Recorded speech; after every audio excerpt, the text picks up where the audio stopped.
ezért nem videóztam az elmúlt nagyjából egy évben, mert hát szülni voltam, meg a várandóságom sem volt sajnos a legegyszerűbb. A szülés sem, illetve az elmúlt szülés utáni 4,5 hónap sem, sőt talán ez volt a legrosszabb mindközül. Ezekről egyébként szeretnék majd nektek videót készíteni, már megvan pontosan, hogy mit fogok mondani, meg miről fognak szólni. Lesz egy várandóság történet, egy szülés történet, illetve egy szülés utáni 3-4 hónapot lefedő. Hát az egészségem eddig nem engedte meg, hogy videózzak, megmondom őszintén. Igényem nagyon is lett volna rá, ezért ilyen rövidebb tartalmakat láthattatok tőlem, de ilyen leülős, beszélős és normális fekvőformátumú hosszabb videóra nem volt eddig kapacitásom, mert egyszerűen képtelen voltam fizikálisan videózni, úgyhogy ma úgy döntöttem, hogy bár segítségemben nincsen, készítek nektek egy napi rutin videót. Nem is rutin igazából, mert olyan kialakult rutinunk még csak most kezd el bejönni.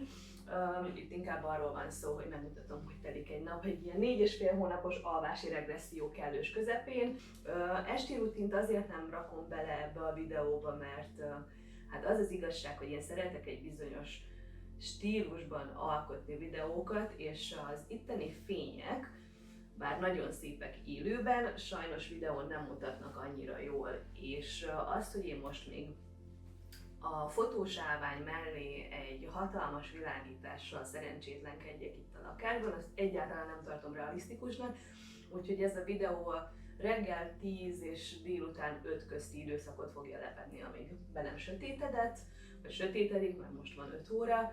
A reggel az pedig azért nincsen benne, mert az ismételten nem realisztikus, hogy én kisbabával reggel eljátszom nektek, hogy most kelek fel, és felállítom a kamerát, és pelenkát cserélek, és minden más csinálok egyszerre. Egyrészt azért, mert nagyon bonyolult lenne, szintén a fények nem engednék, másrészt meg Ádámmal nem alszunk egy szobában, tehát nem is tudnám hol felvenni ezeket a videókat, úgyhogy ha esetleg lesz rá igény és lesz segítségem, akkor ezt ismételten el tudnám nektek készíteni. De hogyha érdekel benneteket, hogy a köztelévő pár órás időszakban hogy telik a napunk, úgyhogy ma egész nap nyuglődött, akkor ezt nagyon szívesen megmutatom nektek, szóval tartsatok velünk!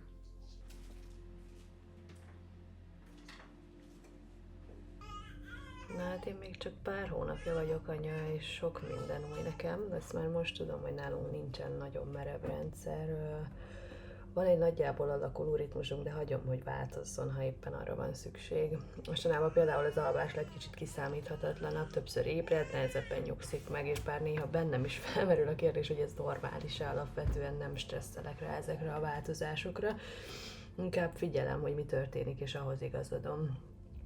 Ahogy telnek a hetek, egyre inkább látom, hogy ezek a nehezebb időszakok sokszor nem problémák, hanem inkább jelzések.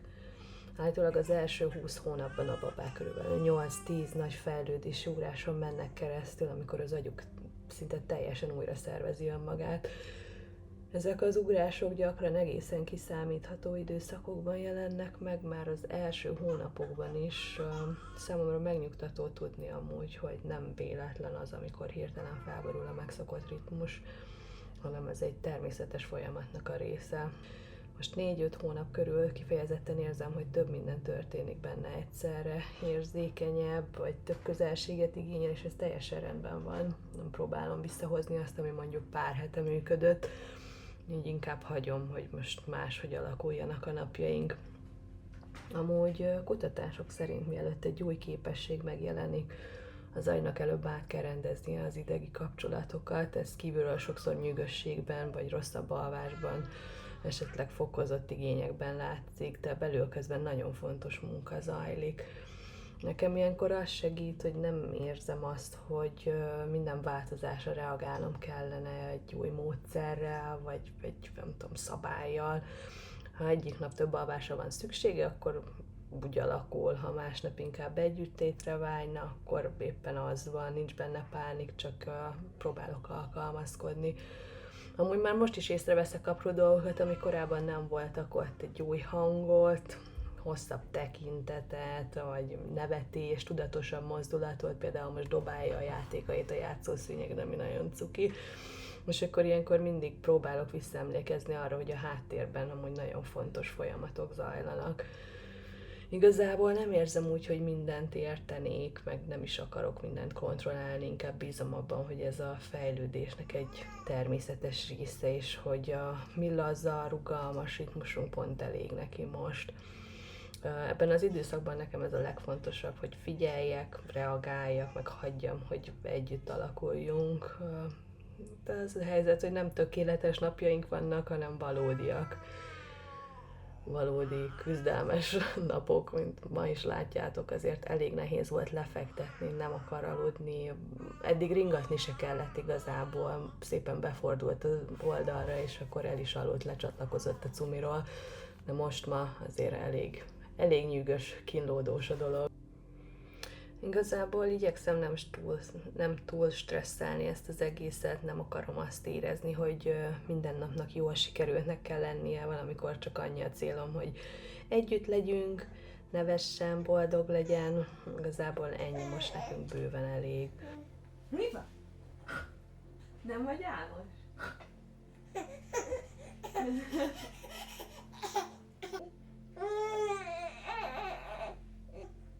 Ja. Akkor ez ennyi.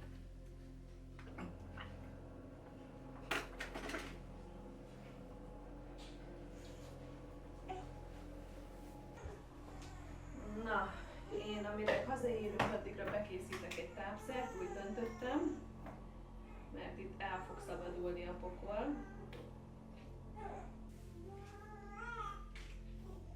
Szóval vissza kellett néznem, mert nem figyeltem, hogy hány kanál volt.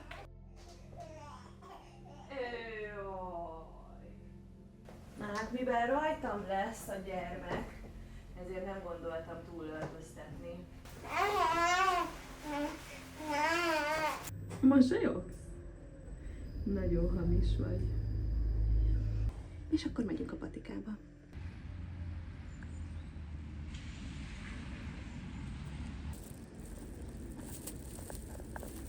Na hát gyermekem szeme már vérben úszik, annyira fáradt. Lehet így jár az, aki otthon nem akar aludni. Egyébként a lehető legrosszabb csizmát vettem fel most, mert csupalatyak minden, és esik is az eső. Viszont ez a csizma már nagyon régi, de ez volt kéznél. És mind a kettőnek el van repedve a talpa. És azt nem számítottam bele, hogy ez onnan beázik amúgy, úgyhogy kb. 5 méter után turomvizes lett mind a két zoknim, de nem baj. Maradunk, amíg gyermekem alszik, és alszik legalább fél órát. Nem is tudom, merre menjek a beázós cipőmben. Na, hát semmi jelét nem mutatja annak, hogy ő aludni fog. Úgyhogy mivel átázott minden zokném, ezért úgy döntöttem, hogy menjünk fel, mert ennek semmi értelme így. Azért erőltetem ennyire az alvást, nem azért, mert nagyon szigorú rutinunk van, hanem mert eddig csak 2-szer aludt fél órát, és amúgy délben ugye 1-2 óra hosszát szokott aludni, és most ez nem volt meg éjszaka is tök sokszor felkeltünk.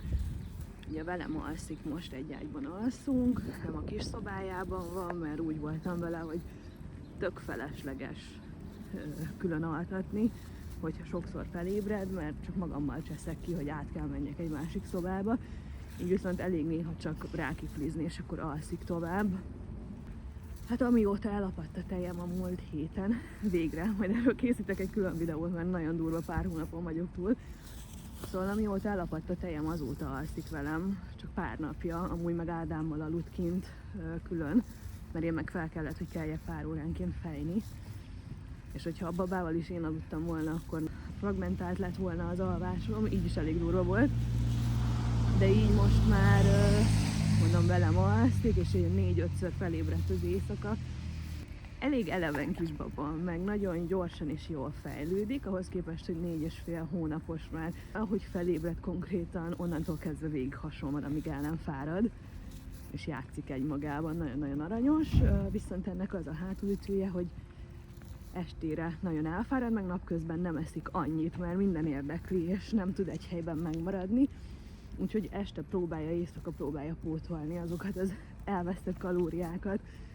és ezért sokkal rosszabbul alszunk, hogy ez az a 4 hónapos alvási regresszió, amit mindenki retteg, hát minket is utolért, de amúgy annyira nem para. Persze hullafáradt vagyok, meg ő is nyűgösebb, de abszolút tűrhető. Még szerencsénk van, mert ő nem hasfájós, meg jön a foga, de amúgy tök jól viseli, meg van ilyen lidokainos kis gélünk, amivel, hogyha nagyon kínlódik, be szoktam kenni az ínyét. De még mindig nem alszik. Bubu. Na mindegy, szóval megyünk fel, és akkor megnézzük, hogy van-e kedve esetleg aludni, vagy nincsen.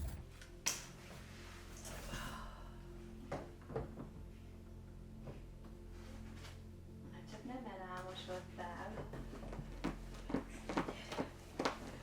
Értétek, milyen vörös a haja? És milyen pelyhes?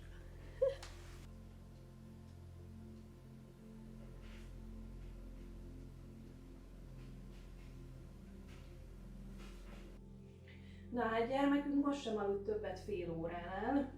Igen, macska van az asztalon. Egyelőre még a hozzátáplálást nem kezdtük meg, de tervben van a következő pár hétben, ugyanis le se veszi rólam a szemét, amikor eszem, meg már megkóstolgatott, megnyalogatott pár dolgot.